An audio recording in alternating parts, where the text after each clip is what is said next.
Good evening. My name is Amy Henley, and I am proud to be the Dean of the Nistler College of Business and Public Administration. I'd like to thank all of you for coming to one of our college's signature events, our 15th annual Olafson Ethics Symposium. The purpose of the Olafson Ethics Symposium is to provide a platform for students and our business community to explore the importance of both personal and professional ethics. This annual event is made possible through the support of a UND alumnus, Bob Olafson, and his dedication to ethical business practices and the University of North Dakota, as well as the generous contributions of SEI Investments Company. I'd like to invite Bob and Mark Morgan from SEI to stand so we can recognize them.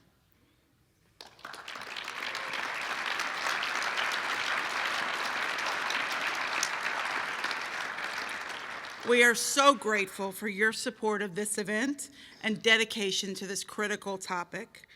I would also like to thank our provost, Tom DiLorenzo, for joining us this evening. I'm sure he's excited to see so many students turning out from all of our colleges. In addition, we would like to thank the John D. Odegaard School of Aerospace Sciences and their fantastic partnership in supporting this year's event. I would like to give special thanks to Dean Paul Linseth, Associate Dean Beth Bierke, and Professor of Aviation Paul Snyder for all of your support. Thanks to the three of you.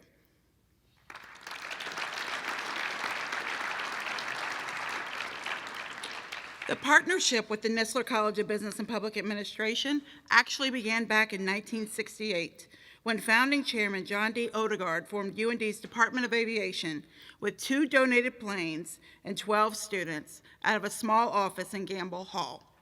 Today, we are proud to partner with the John D. Odegaard School of Aerospace Sciences to offer 2 business majors, Airport Management and Aviation Management, through our School of Entrepreneurship and Management. For tonight's symposium, we would like to encourage all of you to join in the conversation. You can tweet your questions in during the event at the hashtag you see behind me, UNDBizOES.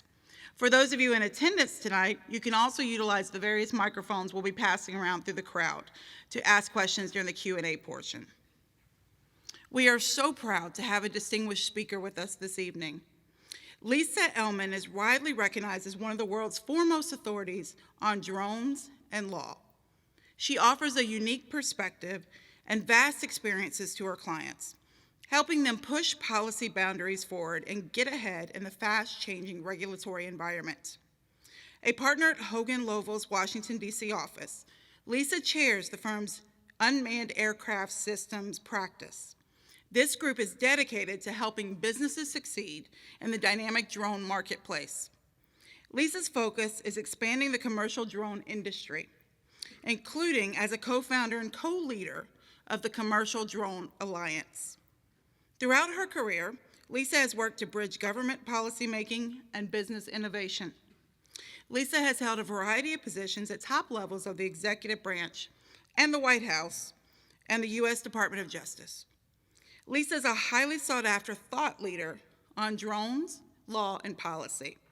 Her opinions have been featured in the New York Times, the Washington Post, Fortune magazine, among others.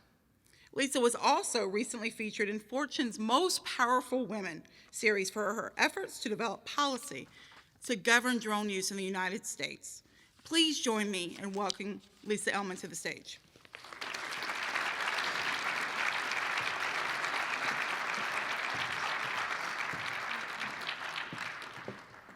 Thank you so much, Dean Henley. Thank you to Bob Olafson for hosting this wonderful event. Thank you to the University of North Dakota. It is amazing to be here with you all. Can you hear me okay? Okay, excellent. So you may be aware that in past years, this event has been live streamed online and recorded. I think it's actually being live streamed right now. And I was watching to just prepare to join you here tonight. I was watching a few of the past keynote speakers, and I thought these topics are absolutely fascinating, and I loved learning from all of these speakers. But the camera angles were just really boring. Drone-mounted camera angles are so much better. Okay, who's with me here? Exactly. From above, perfect angle. Anyone heard of a droney? Selfies taken with a drone? They take excellent photos. So why not use drones to capture images tonight, right? That's what I thought. So last week, to prepare for tonight's event, I reached out to my friend who works at the Odegaard School of Aerospace Sciences right here at the University of North Dakota. She recently launched a really cool new tech firm. It's called Dronership.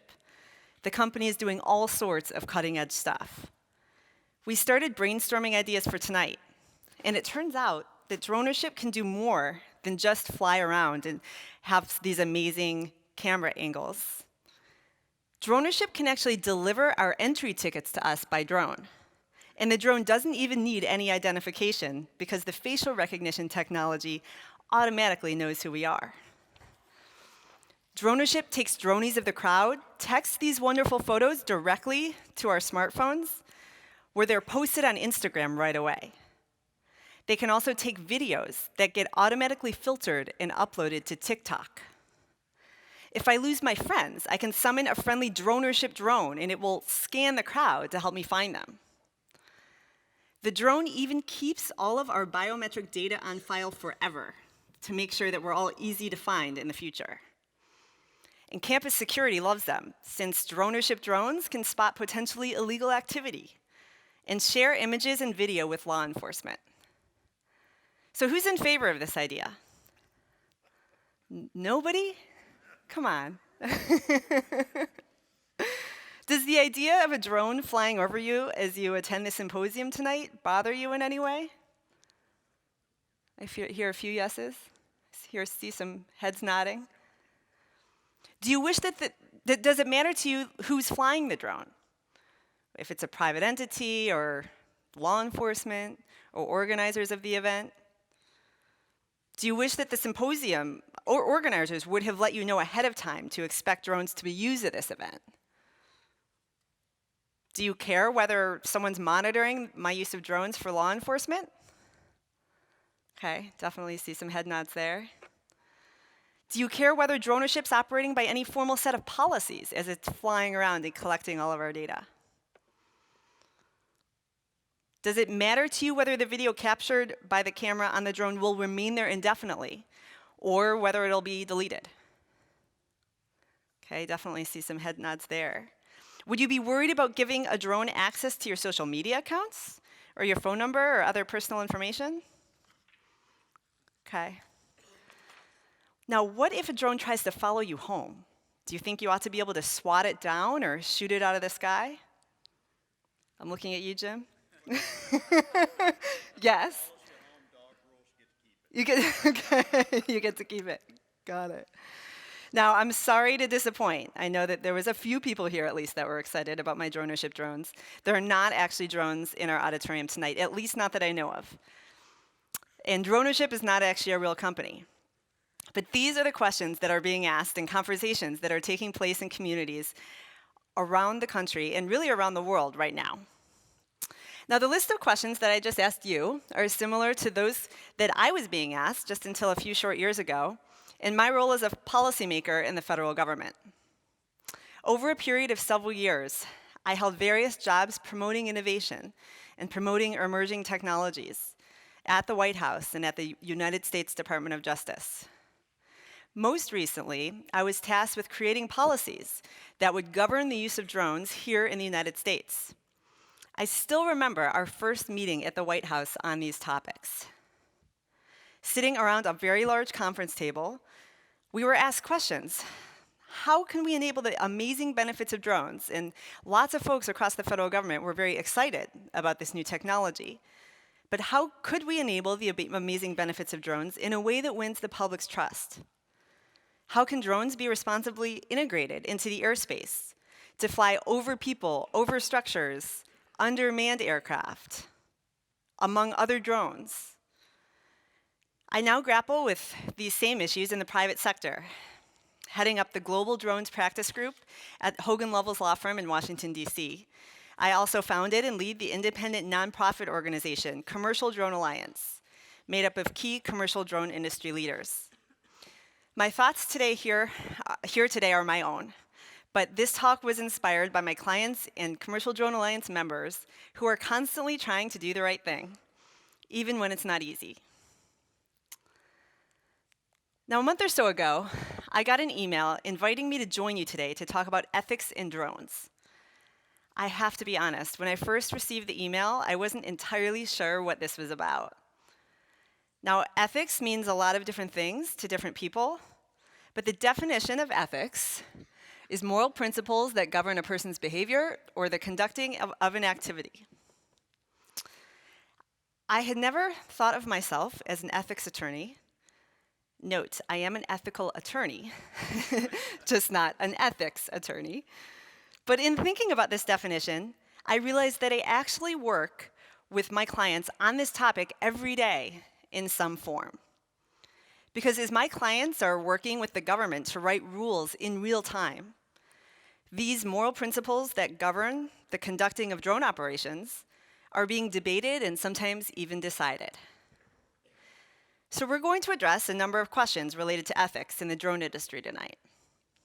I am certainly not here to provide you with all the answers, but I am here to challenge you to think critically and to use the tools you've been learning here at the University of North Dakota to answer these questions for yourselves.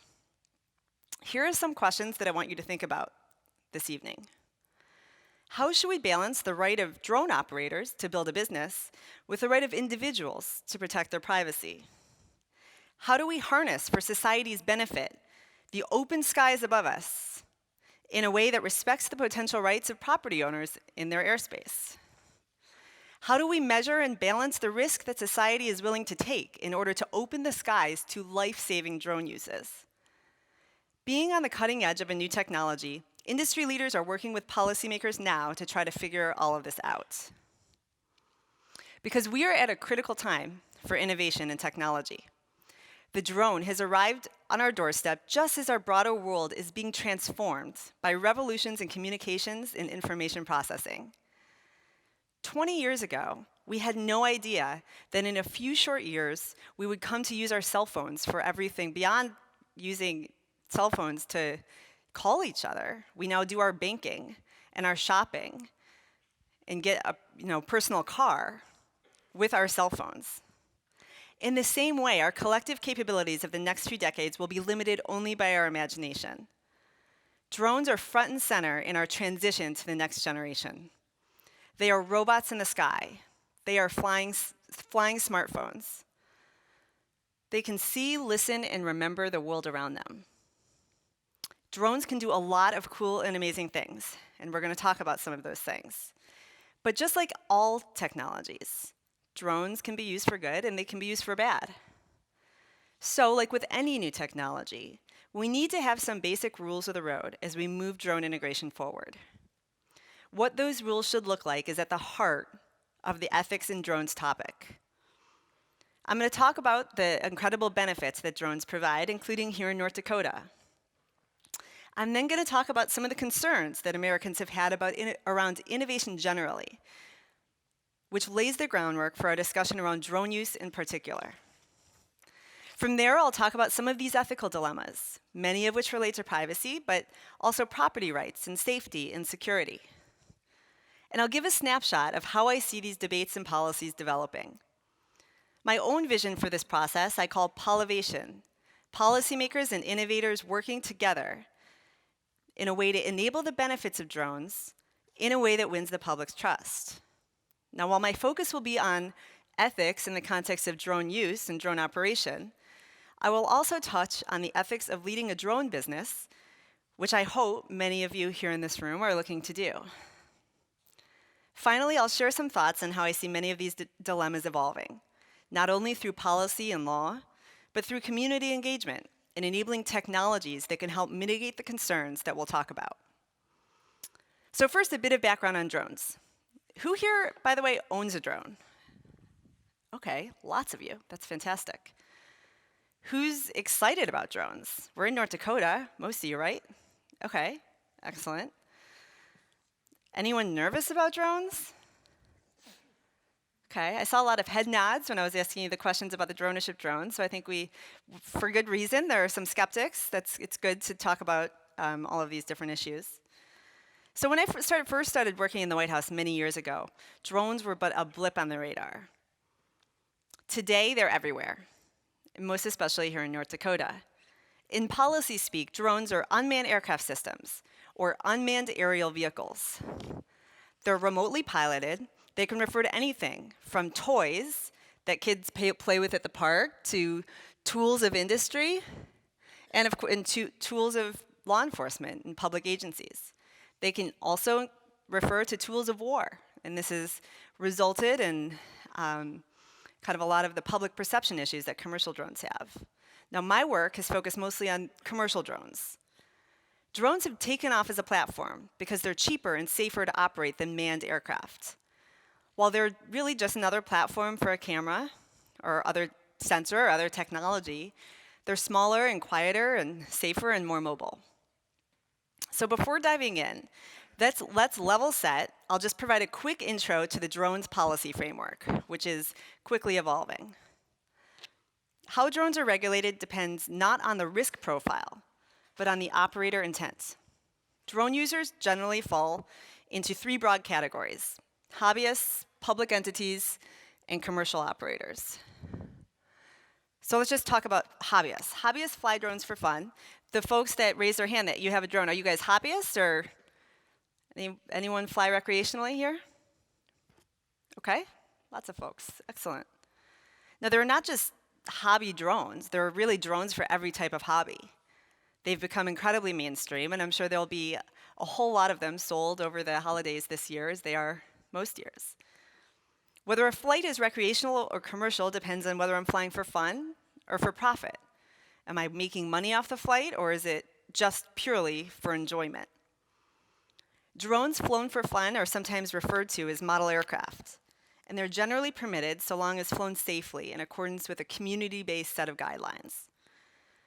But in light of some recent legislation flowing from incidents stemming from careless and clueless and criminal drone operators, the Federal Aviation Administration, the FAA, has imposed some additional restrictions. Recent legislation codified a registration requirement, for example. There are now around 1.25 million registered drones here in the United States. Now, public safety use of drones is also broadly authorized. Federal, state, and local law enforcement and agencies are using drones to enhance public safety efforts, find missing hikers, fight wildfires, and increase officer safety in a cost-effective way. Right here in North Dakota, you're using drones for disaster response, monitoring river levels during floods, and documenting complicated crash scenes on highways without putting first responders at risk.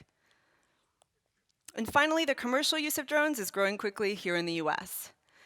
Innovative companies similar to Dronership are sprouting up across the country in Silicon Valley, in Austin, in New York, and here in North Dakota. Entrepreneurs doing amazing things with technology aimed at making our lives better.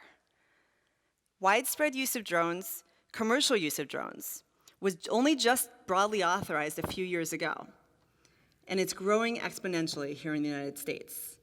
Today, there are more than 150,000 certified commercial drone pilots. Any pilots here? Anyone Part 107 certified? Okay, lots of folks. Drones are filming our movies, delivering our packages, assisting farmers, inspecting flare stacks, delivering medicine. Xcel Energy, for example, is using drones for pipeline inspection here in North Dakota. Drones will help America hang on to our competitive advantage. The economic potential of the industry is significant. One PricewaterhouseCoopers report estimated drone-powered solutions to be worth $127 billion by next year. Drones are the future of transportation and the key to research and development. Now, many countries have been using drones commercially for quite a while now. To be honest, the US was a little late. In Japan, for example, most crop dusting is already done with drones and has been for many years. In Australia, consumer drone delivery is already common, while in Rwanda and Switzerland, medical supplies are already being delivered with drones. America was behind for a few years on enabling drone technology, but we're slowly catching up. Over the last few years, a basic legal framework for commercial drone operation was established in our country. In 2016, the FAA released a set of rules governing the use of small drones for commercial purposes. The rule generally allows for small drones to be flown up to 400 feet within visual line of sight by a pilot with a remote pilot certificate or UAS operator certificate, away from people and away from restricted airspace. The rule laid out a waiver process so that companies, one by one, can apply for the ability to fly beyond visual line of sight, for example, or over people or at night. But those are still individual approvals, not broad approvals. And the future of the industry is in passenger-carrying automated vehicles. Yes, you heard that right, flying cars. For now, the industry is eagerly awaiting regulations that further open the door to expanded commercial drone operations in a way that is safe and secure. Now, the fact that the industry is in its relatively early days has not prevented North Dakota from asserting its leadership in unmanned systems. People know a lot about North Dakota. They've heard about the stunning landscape of Theodore Roosevelt National Park. They know about North Dakota's thriving energy and agriculture industries.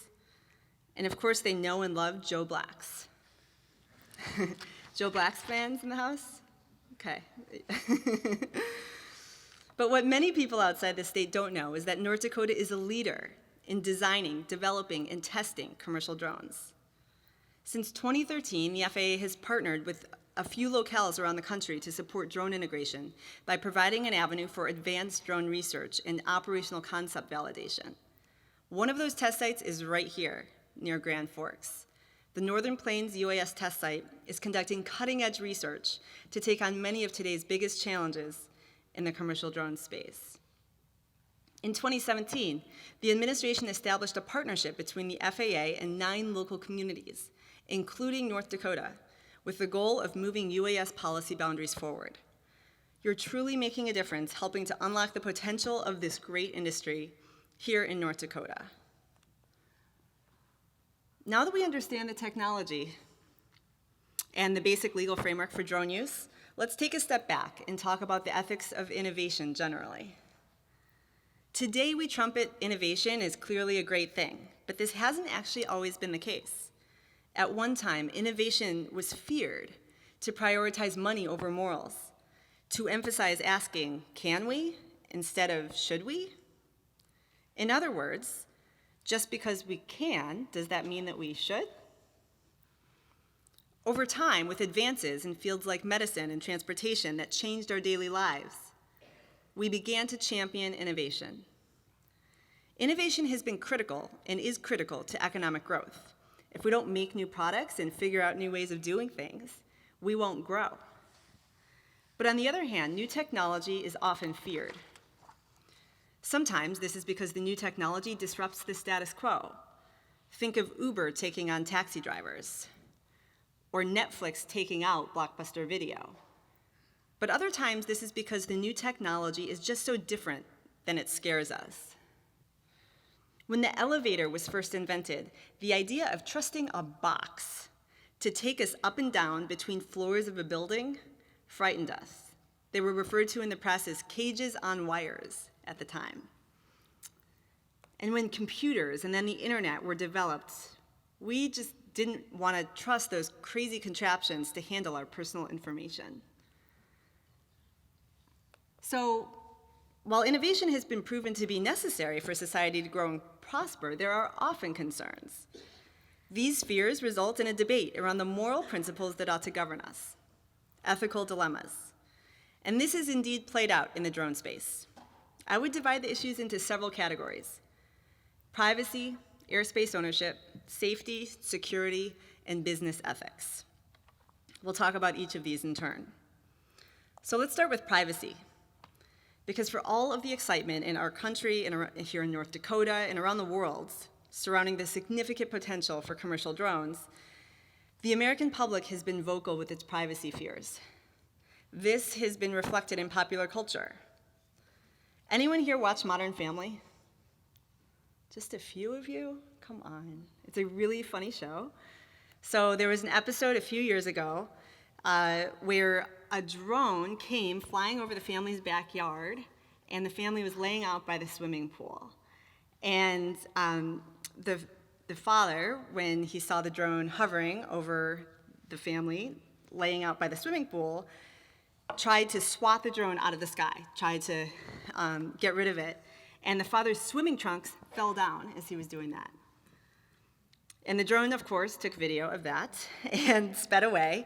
And the next day, the video was posted on YouTube, and it just said, "Drone 1, idiot nothing." Okay. Oh, sorry, here it is. So privacy is a right dear to our hearts. The notion that our home is our castle, that we ought to have control over our own personal information, that we're free from unreasonable search and seizure, that we all need time alone, that we need moments off stage when we can just be ourselves. But our notions of privacy are evolving. We live in an increasingly connected world. With the internet, together with cheap sensors and cameras, each moment in time has the potential to go viral in a second. We're just never really truly unplugged. And what this means for our privacy policies, we're only starting to think through now. Drone technology is being introduced into a society where many Americans already perceive their privacy to be eroding. So it makes sense that we would worry that drones would be used to spy on us in our own backyards. Farmers worry that others will watch their crops grow. Companies fear that competitors will use drones to watch their projects, or potentially steal trade secrets. But you may respond, drones are just a platform for a camera or other technology, right? We've talked about that. Not so different from pole cameras or helicopters or satellites. They present the same issues, right? Yes, this is absolutely true, but for whatever reason, many Americans have perceived drones differently. This is a study that's a few years old now, but I find it fascinating still, and I think it still has a lot of truth to it. It was done out of University of Oklahoma, and essentially the study asked people whether they opposed the use of drones to monitor streets and businesses or enforce traffic laws, or whether you oppose the use of ground-based cameras for the same purposes, to monitor streets and businesses or to enforce traffic laws. And as you can see by the numbers, there was a whole lot more concern with the use of drones to capture the same information and the same data and essentially take the same exact photos and videos. To be sure, there are existing technology-neutral laws and rules that already govern this behavior. If I stalk you with a drone, I'm still stalking you, and that is illegal. And by the way, I'm a creep. The same laws and rules that apply in other contexts apply here as well. But notwithstanding existing laws and rules, we've seen lots of additional legislation proposed at all levels of government, aimed at limiting the use of drones in the name of privacy. New legislation forbidding a drone operator from spying on an individual may sound like a great idea in theory, but on closer look, it might be duplicative of existing peeping Tom or stalking or intrusion upon seclusion or nuisance laws that are already on the books. In an effort to find consensus on these issues, the federal government's Commerce Department a few years ago hosted a multi-stakeholder process. The goal was to craft voluntary best practices around drone use, focusing on privacy, transparency, and accountability. And while they weren't perfect, they struck a healthy balance. Many of the issues that we talked about in the dronership context, about a drone capturing and keeping our personal information and keeping it indefinitely, or worrying whether the drone operator was abiding by any set of privacy principles, are covered in the best practices. And they provide an excellent framework for the industry and the public as we consider these issues. Now, privacy is closely related to another fascinating set of ethical dilemmas, those around property rights and airspace ownership. Airspace ownership is the idea that we want control over our property, building on the doctrine, to whomsoever the soil belongs, he owns also to the sky. Now, the idea is that we have a property right in the sky above our own homes, at least to a point. This question of airspace ownership has been considered in a number of Supreme Court decisions, but none involving drones. In the 1946 U.S. versus Cosby Supreme Court case, the court considered whether a family keeping chickens in their backyard had property rights in the air 83 feet above their backyard were military aircraft taking off from a nearby airport were frightening and killing their chickens every time they flew over their property. The Supreme Court said it was a violation, since the airspace was within the immediate reaches of their land, into which intrusion subtracts from the owner's full enjoyment of the property. But meanwhile, in the Fourth Amendment context, the Supreme Court has generally maintained that there's no reasonable expectation of privacy from public airspace. In the Florida versus Riley case, the Supreme Court approved aerial surveillance from a helicopter capturing footage of marijuana growing in a greenhouse from 400 feet in the air. So we know that there may be limited air rights ownership up to 83 feet, but not 400 feet. And to make things even more complicated, the FAA would say that it has the authority to regulate everything, blade of grass to the sky, all of which the FAA would call navigable airspace. So it's unclear how all of this translates in the drone context. A few years ago, there was a court case in Kentucky dealing with some of these issues. A guy shot his neighbor's drone out of the sky. The drone was flying 200 feet over his property. The shooter was cleared of criminal charges for shooting down the drone, but then the drone owner claimed that the flight should not be considered trespass in the traditional sense, since he was flying in public airspace 200 feet above the ground. So the question presented was whether the airspace above the homeowner's house was actually the homeowner's property, in which case flying there would be a property violation, or was it public property? Unfortunately, the case was dismissed on other grounds. So the court didn't end up answering any of the questions that were presented. That made it very interesting. But these issues are being raised constantly. There are a number of policy proposals out there that would address the topic. Some researchers have proposed that legislators consider extending property owners' rights in their airspace up to 200 or 350 feet above ground level. In California, for example, legislation was actually proposed and actually passed both houses of the state legislature that would have made it illegal to fly below 350 feet above ground level over private houses and businesses. So like I said, the legislation was passed, but it was vetoed by the governor because this bill would have absolutely killed drone innovation in California. I mentioned earlier that the small drone rule authorizes commercial drone flight up to 400 feet above ground level. This would have made it illegal to fly under 350 feet above ground level. So you literally, companies in California would have only had 50 feet to be able to fly. There just would have been no industry to take off. More recently, the Uniform Law Commission, which is a body that tries to draft model state statutes for all 50 states, is attempting to draft a model state statute on drones that would create a private right of action for interfering with a property owner's use and enjoyment of his land with a drone. Industry was at the table with the commissioners every step of the way on designing this, and we all tried to find consensus, but to no avail. We expect another effort next year. The reality is that drones need someplace to fly, and we need to balance this need with individual property rights. For aviation safety, it's best that operational requirements for drones are set by the federal government and harmonized, that there's one standard for safety, rather than have a patchwork quilt across the country and across localities of very different operational requirements. But in addition to policy frameworks that can help us define the rules of the road, there's also technology out there available now that can help quell some of these dilemmas. Industry has partnered with NASA to design an unmanned traffic management system for drones, known as UTM, or essentially designing highways in the sky for drone operations. Industry is designing these solutions for air corridors that consider factors such as the location of critical infrastructure, for example, or sensitive airspace.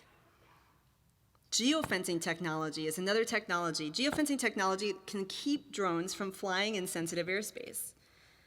And trusted operator remote identification technology can mitigate the anonymity aspect to drone use.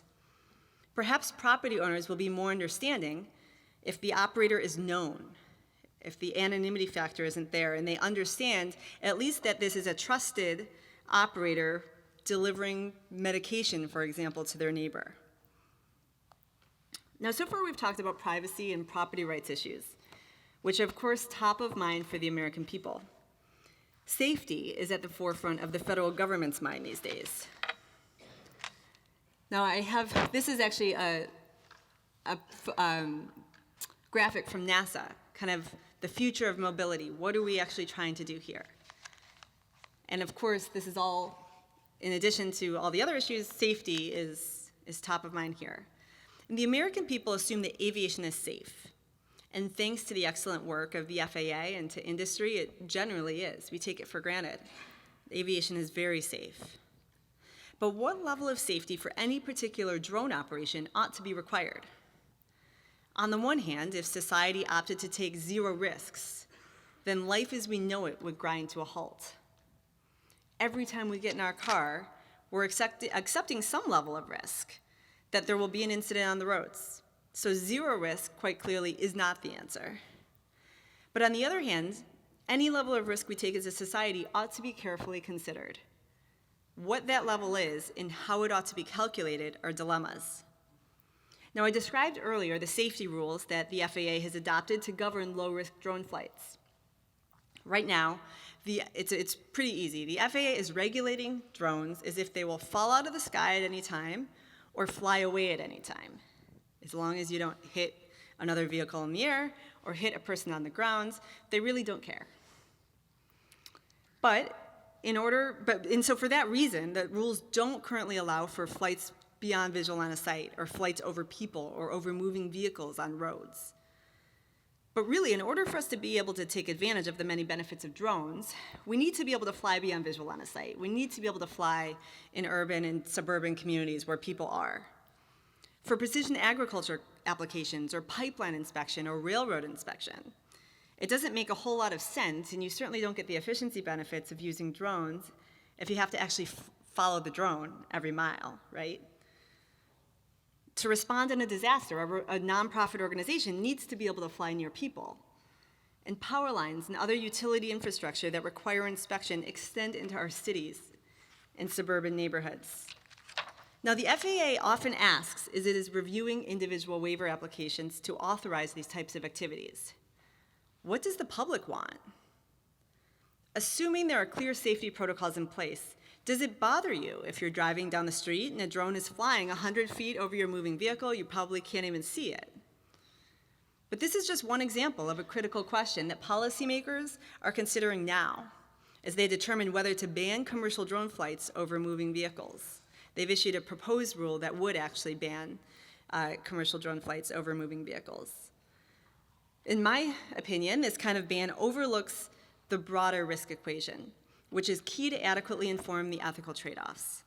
If a drone delivering blood can keep ambulances and other motor vehicles off the road, in the process saving a patient's life and enhancing safety beyond the safety of the airspace, then shouldn't we consider all of these factors in our analysis of whether the drone flight should be allowed? Unfortunately, the regulatory process currently considers in its analysis only the incremental risk to airspace that a drone may introduce, not the corresponding benefits that the drone operation would provide. For this reason, many of the rules that we see coming from the federal government are more conservative than the data would actually support. Now, a whole other bucket of ethical issues in the safety context relates to autonomy. Fully autonomous drones raise important policy questions regarding the removal of human judgment from the equation. What level of artificial intelligence will be needed for drones to learn from experience and make appropriate moral and ethical judgments? Now, questions about autonomy are not unique to drones, so I won't go into them here. It could be a whole talk in itself on autonomy, but these are all important questions to consider. So we've talked about the ethics of drone privacy and property rights and safety, but in Washington, D.C., the last 2 years may well be titled the years of drone security. Over the last few years, as we said, drones can be used for good and for bad, and while drones have emerged as essential safety and efficiency tools, they have often been misused. The careless, the clueless, the criminal have flown drones near manned aircraft, over baseball games, over critical infrastructure facilities, and other places they simply shouldn't be. A drone hit a helicopter in New York. held up Gatwick Airport in London over the holidays, attacked a president in Venezuela, and a Saudi oil facility. And what about the question of whether drones can or should be armed? This has been widely discussed. Your North Dakota legislature even passed a law prohibiting arming a drone with a weapon. Clearly, we need a general framework for drone security in place. The commercial drone industry strongly supports such a security framework, but the policy has lagged behind the technology.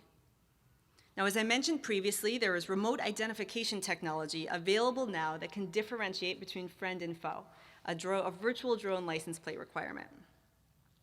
And there's counter drone technology. So with the rise of the drone market, there's been a simultaneous rise of the counter drone market that can not only detect, identify, and track rogue drones flying in sensitive airspace, but also mitigate or stop actual drone threats.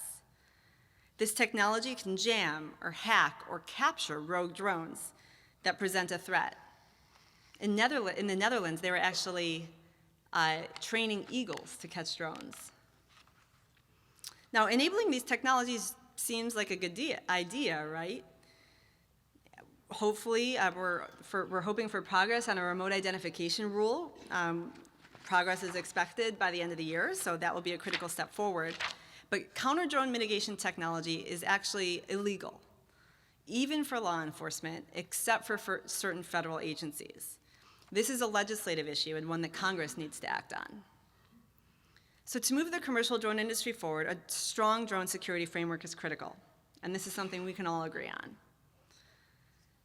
Now, in addition to considering many of the ethical angles around drone use, since we're here at a business school, we should discuss a few of the business ethics dilemmas you may run into.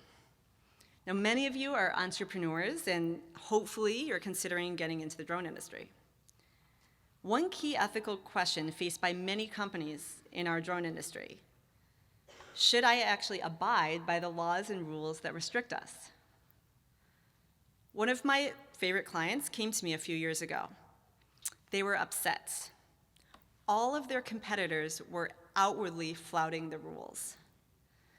Only they were actually taking the time and energy to follow the rules.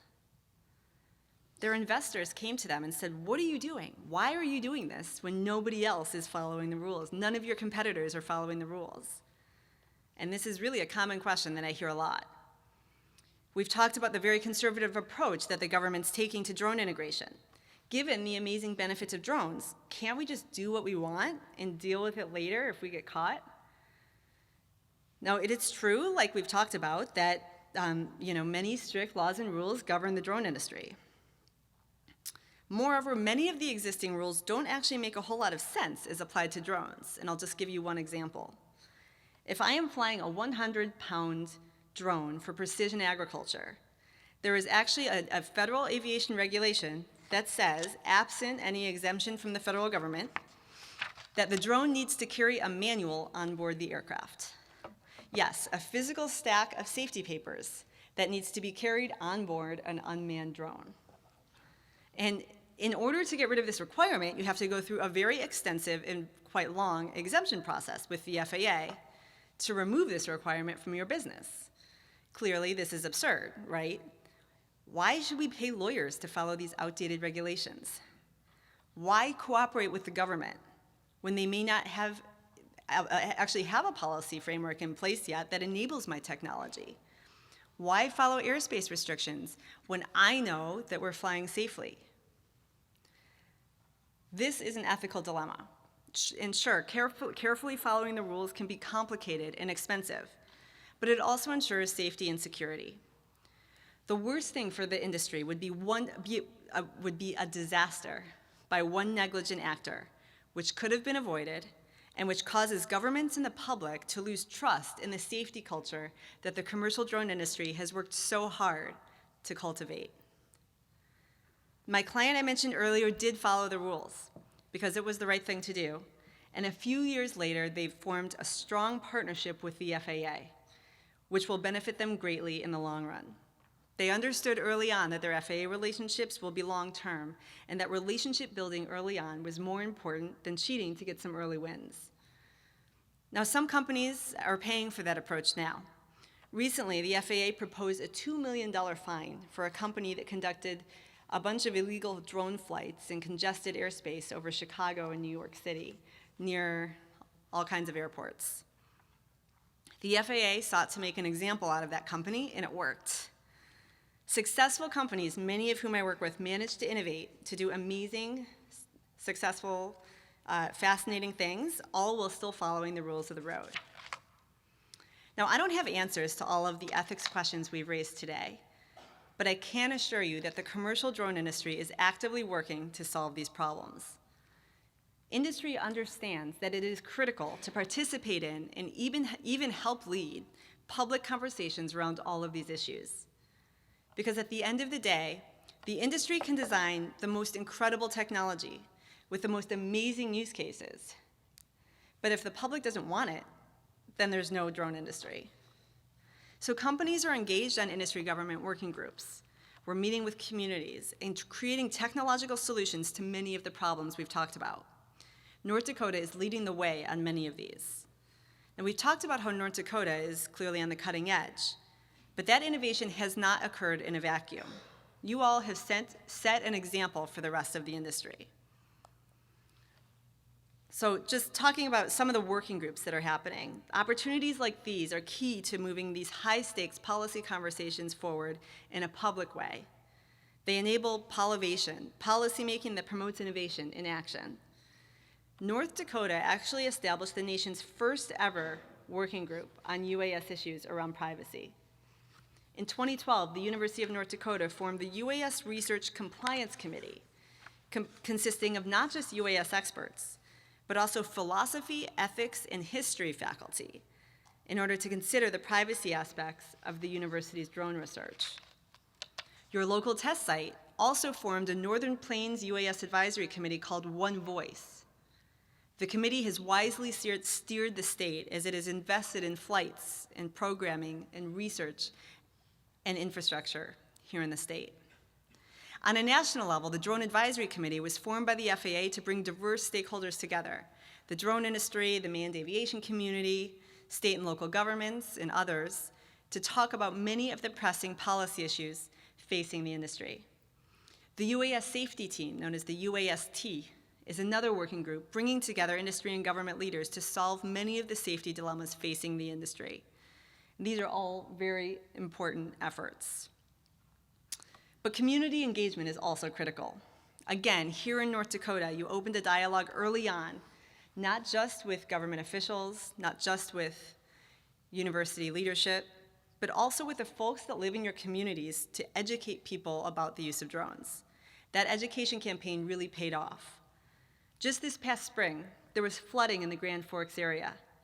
Drone researchers used drones to assess road closures and flooding impacts. But just as important, they also used the footage as public outreach to inform the community of the flooding. They held town hall meetings to inform the public of how the drones would be used. This type of outreach got the community invested and excited about drones and helped set positive expectations. Do you think it would have gone as well if all of a sudden people were seeing drones flying all over the place, over their houses and parks and schools and roads with no idea of what those drones were doing there? Probably not. Now, other communities are having similar conversations, and we're finding that the more the public understands and is educated about the benefits of drone use, the less they are concerned about the policy issues. On a national level, the FAA instituted a Know Before You Fly campaign with the hobbyist community to cover the safety aspects of flying drones. Maybe we need something similar to address privacy concerns, which also could educate the public about all of the various laws and rules that already exist. Now, drone technology can assuage a lot of societal concerns, but to maximize that effort, the industry needs ethical input from humans, that's you all, in order to know where to focus its resources. So I hope your state continues to engage with law enforcement and companies like the hypothetical dronership on all of these issues. I know that industry is very eager to have that conversation. Finally, while engaging with a diverse group of stakeholders in the broader community is important, as I've said before, I'm also a firm believer that technology holds at least part of the key to providing us with the protections that we desire. Our computers have privacy settings. Our phones have the do not call list. As Americans, we're always coming up with solutions to our problems. We as a society need to decide how we can best use the technologies available to us to protect our interests. We've talked before about the benefits, the importance of transparency, that the anonymity of the drone operator often makes people nervous. Remote identification technologies available now can tell us who's behind the controls, or at least that they're trusted. Geofencing technologies can set approved flight paths, while traffic management systems that design highways in the sky can help drones fly safely and efficiently. Systems and processes can be put in place to minimize how long data is kept and how it is used and stored, and so much more. From the industry perspective, we need to educate the American people about these technologies in order to foster the demand to enable them. Now, it's clear that drones are here to stay, and at least to me, that's a good thing. It's also clear that there are legitimate concerns about their use, and there need to be some rules of the road. The commercial drone industry recognizes this and wants to see appropriate legal and regulatory frameworks established. I've mentioned Pollivation, policymaking that promotes and enables innovation in a way that wins the public's trust. The right policies will enable the good while preventing the bad, so that we can answer the question, just because we can, does it mean that we should? With the right guardrails in place, I believe that we absolutely should. But what those guardrails should look like is a matter for healthy debate. My hope is that this symposium sparks a national conversation about these very important issues, a conversation that carefully considers the ethical dilemmas alongside the costs and benefits of regulating drone use, the nature of the actual concerns that we have, and rules already in existence. I applaud UND for hosting this discussion and leading the way for the rest of the country. The success of this exciting new industry and the protection of all of our interests depends on our ability to appropriately balance all of the considerations we talked about today. Thank you so much for having me.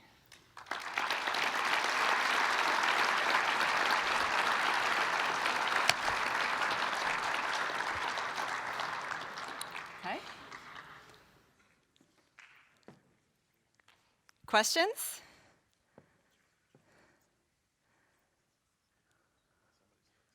Someone, yeah, right here. From your experience on Capitol Hill, do members of the Chambers of Commerce sit in committee to discuss these issues, or is it lobbyists pushing the issues of ethics and advanced commercial UAS operations? Yeah, Congress has actually been pretty forward-leaning on UAS technology. When I mentioned the timeline for the integration of commercial drones, the mandate on the federal government to integrate UAS into our national airspace actually came from Congress, which required the federal government to integrate drones into our national airspace. So I think Congress early on has seen a lot of the benefits of drones. There has been pushes on the Hill on issues like privacy, and I think we'll continue to see that. But the Faa Reauthorization Act of 2018, which we saw come out this past fall, about a year ago or so, was actually a really good bill. It had a lot of deadlines for the FAA. It tried to push policy boundaries forward. So there's definitely a lot of advocates in Congress. Obviously, there are lobbyists on all different sides of every issue. But right now, because there's now 5 years between now and the next FAA reauthorization, the focus is really on the security issues. And I mentioned some of the counter-drone technologies that are happening. These are conversations that are actively happening on the Hill now. And so, maybe we'll see some action on that at some point, but yeah. Yep.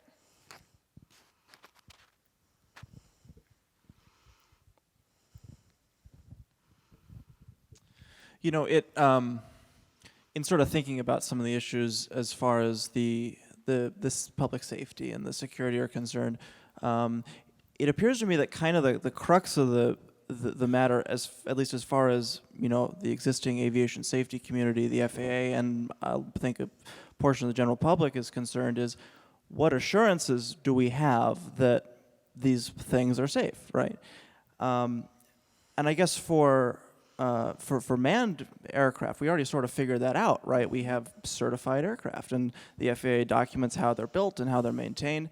Do you think you think that a similar approach would work for UAS, or are there other factors there? Yeah, no, it's a really good question. So part of the challenge with the certification framework, and yes, the FAA is, and right now they're talking about their DNR, durability and reliability framework for the certification of small UAS. They've come up with a whole new certification process for small drones.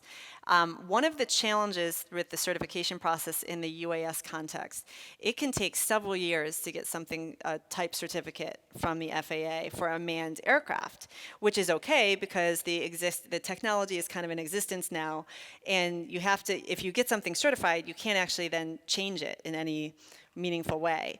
Part of the challenge here is that this technology is moving forward so quickly, right? And so the state-of-the-art drone right now may be totally different in 6 months. And so you have a lot of companies who are saying, well, why would I go through a several-year-long process for a certification if it's going to be outdated? You know, we're going to have a whole new technology in the next 6 months, so we're going to have to start over anyways. That's been one of the challenges from the industry. You know, obviously, the policy is moving a whole lot, or is lagging behind the technology. The technology is moving so quickly. So one of the challenges for the FAA and for the federal government generally is to figure out how to close the gap and how to somewhat keep up and how to modify, you know, like ask some of these hard questions of the certification process of, you know, right now aircraft are certificated as if there is a human pilot on board the aircraft that can see and avoid other aircraft, right? How do we consider technologies that are able to detect and avoid? DAA technology, what does that look like? What does automation look like? How do we consider all of these types of issues in the certification context? So it's a really great question. It's something that's actively being worked on right now. And I think key to the success, because right now, one of the reasons that, you know, I mentioned, the FAA is treating essentially every Part 107 drone operation as if it's going to fall out of the sky or fly away. The reason that they don't regulate manned aircraft in that way is because they have airworthiness certification. The rules right now, under Part 107, the small UAS rule, a drone does not have to have any airworthiness certification. And so because of that, you have you know, a lot of that understanding of what goes into the system isn't known to the FAA, and so that's why the rule is very strict. Yeah. It's a great question.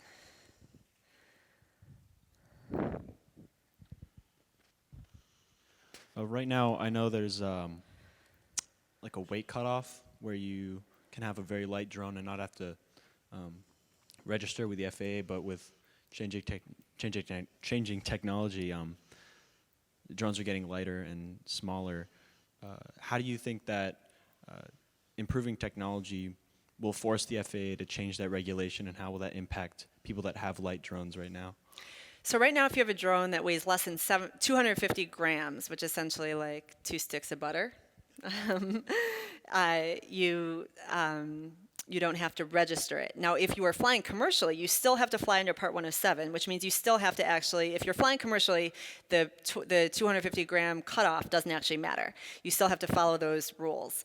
But it's a great question, and so one question that I would have back at you, right, is, or some of the factors that the FAA would consider is the safety of a drone flight about the weight and the weight only? And if it is, then maybe we don't care at all about regulating drones under 250 grams, and we don't even consider them aircraft, and you can do whatever you want with because if it falls out of the sky, it's going to feel like a bug falling on your head, right? Like, you know, at some point, is there really any danger? What we're really worried about is a drone impacting, you know, a manned aircraft or falling on someone, right? So, or falling on a car. And if it's not going to have any impact, then do the costs or do the benefits of regulating it actually exceed the costs? And the question is maybe not, right?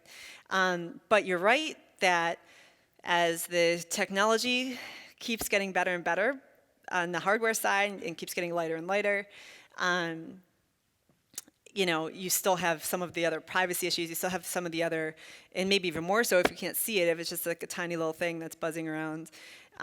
But from the from the safety perspective, I can see that something that small might not be, there was a movement on the Hill to call them micro drones and not actually include them in any definition of manned aircraft. And I could see that there'd be a lot of support for that. But it just kind of depends if you think that the risk in the airspace is enhanced purely because of the weight, or whether you think that there are other factors at play.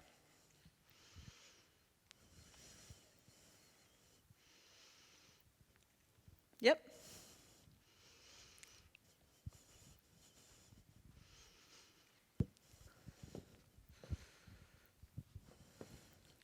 Hi. How do you define a reasonable amount of privacy, and does that change with the individual?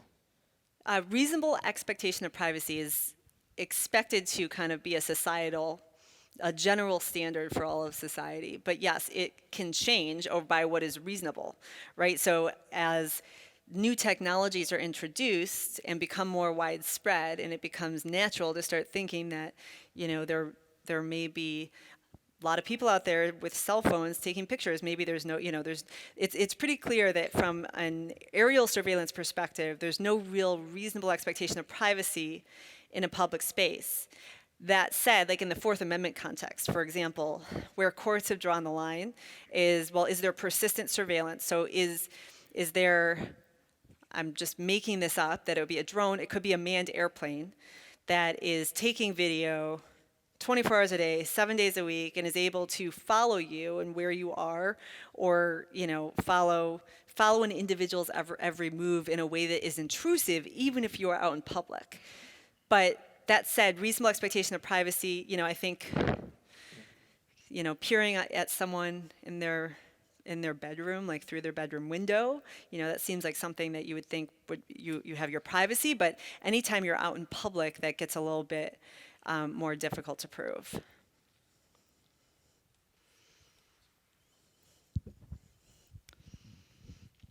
I know a lot of people have talked about the ethics of the security issue with drones, but from a different perspective, have you guys thought about the pushback you're going to have from older generations that are going to lose hundreds of thousands of jobs? Because even though this technology definitely is going to standardize how shipping and all that sort of stuff works, and it's going to create new jobs, the people that are going to lose their jobs aren't going to have those skill sets to move into the new jobs.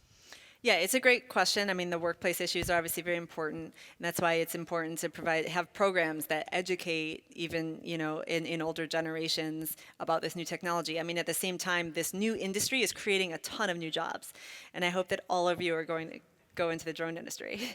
But it's a really exciting new industry. There's not only room for pilots, and there's a huge demand for UAS pilots, but also, hardware, software, all different kinds of technology companies, in addition to existing companies that are trying to incorporate drones into their capabilities.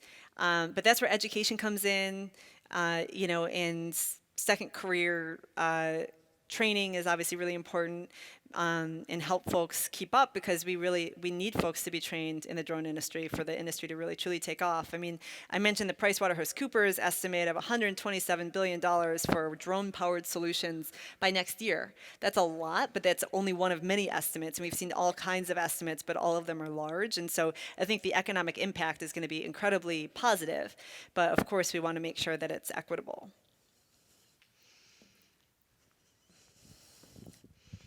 Lisa, we have a few Twitter questions. Sure. In the drone context, how do we prevent the authoritarian concerns that are facing China with its facial recognition technology? Well, I will just mention that there's a lot of issues right now there's a lot of issues that have been percolating in the drone industry right now. China is the leader in drone technology right now. The top manufacturer of consumer and commercial drones is a company called DJI.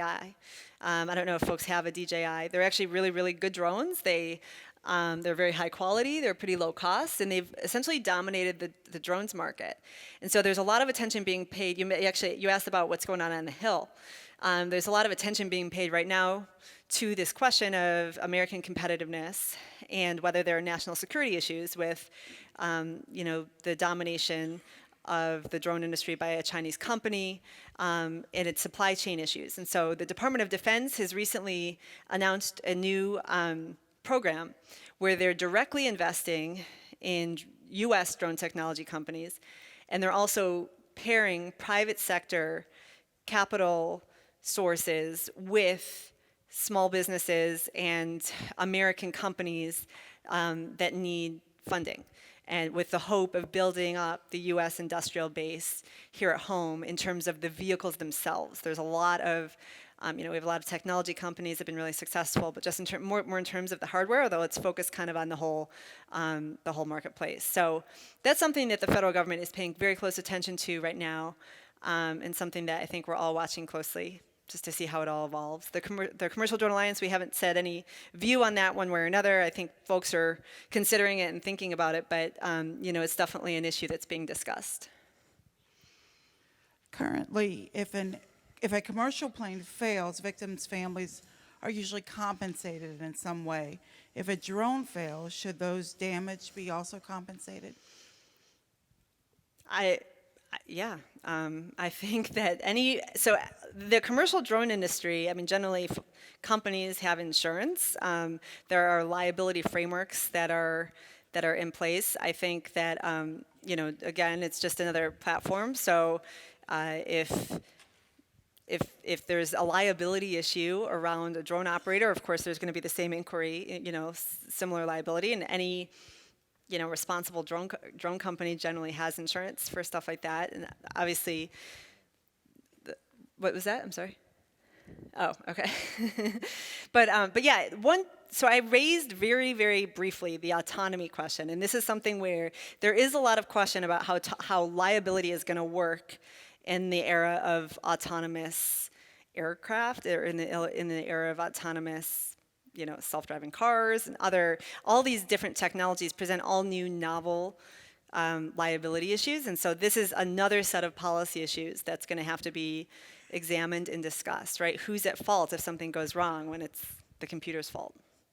It's a question. So, I think that those conversations are ongoing. I've heard some of those conversations, but, I think that there's a lot more of that needs to be done.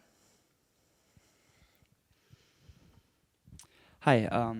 So currently, as it stands, it's illegal to fly any UAS and national parks. And as a hobbyist photographer, that's a bit of a bummer. Yeah. Do you ever see that law getting laxed? I personally hope so. It's a great question. The Department of Interior actually uses drones for a lot of reasons themselves, but for aesthetic or other reasons, safety and other reasons, they've banned the use of drones in national parks. My own hope is that at some point you can kind of make that, that's not a subtle policy. So consider, maybe there are areas that really we should be banning drones, but maybe there are just different limitations that we should be working with the FAA to come up with different rules around that. But I personally don't see that changing anytime soon. It's certainly not top on their list, but I'm sure it's helpful for them to hear from folks like you who are very interested in flying in national parks. The key is, obviously for the aesthetics and the being in the beauty of a national park, and I think they're trying to be thoughtful about how to introduce this new technology in that space. But I agree with you that it's frustrating. Any other questions? Oh, yeah. Thanks, Mike.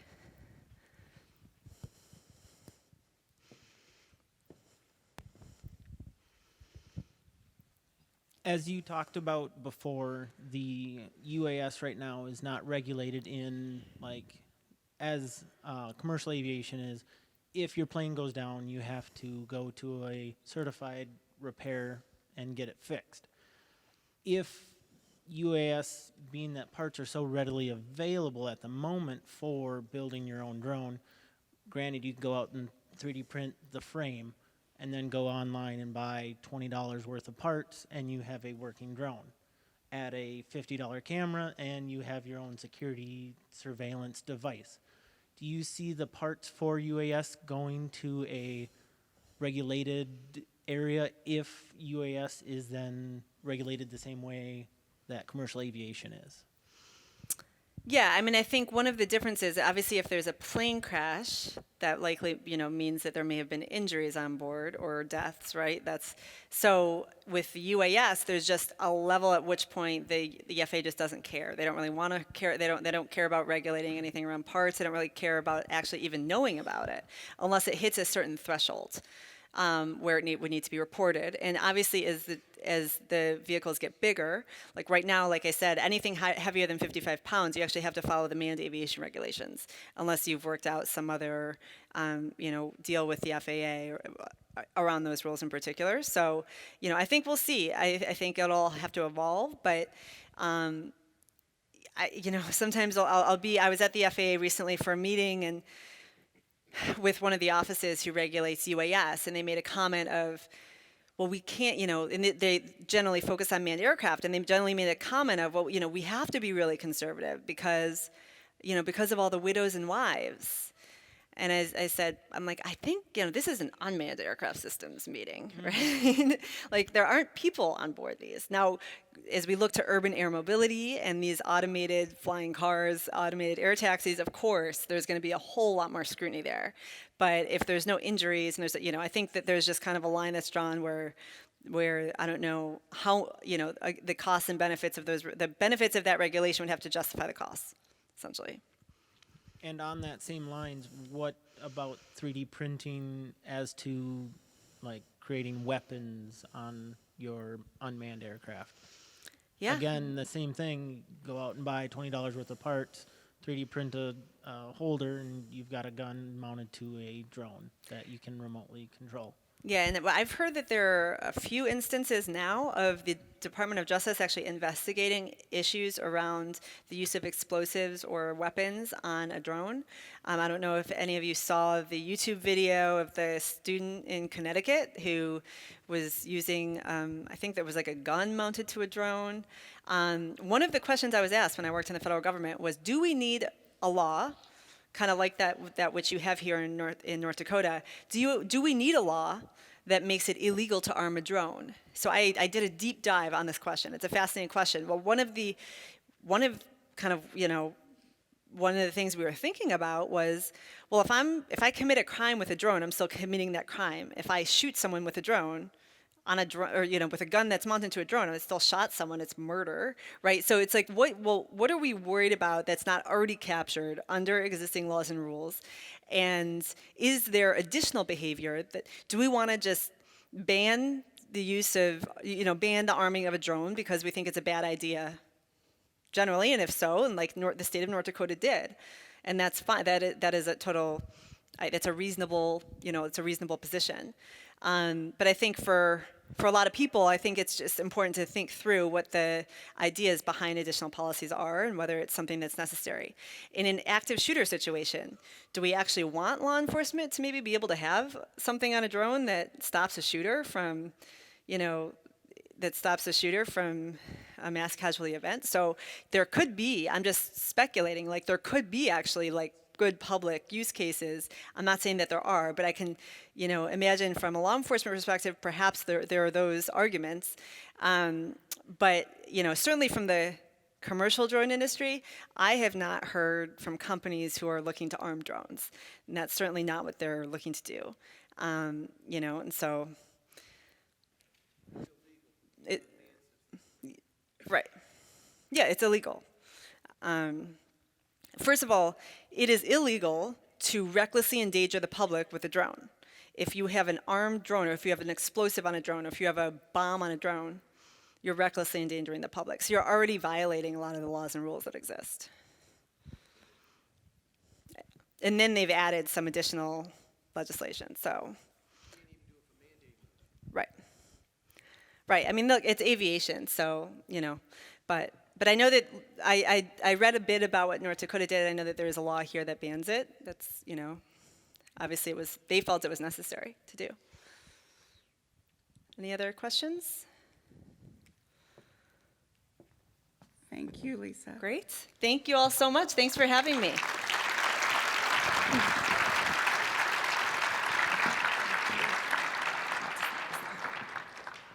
Thank you again for such an engaging and insightful conversation. We're grateful for the time you have shared with us this evening and the insightful perspectives on the UAS industry.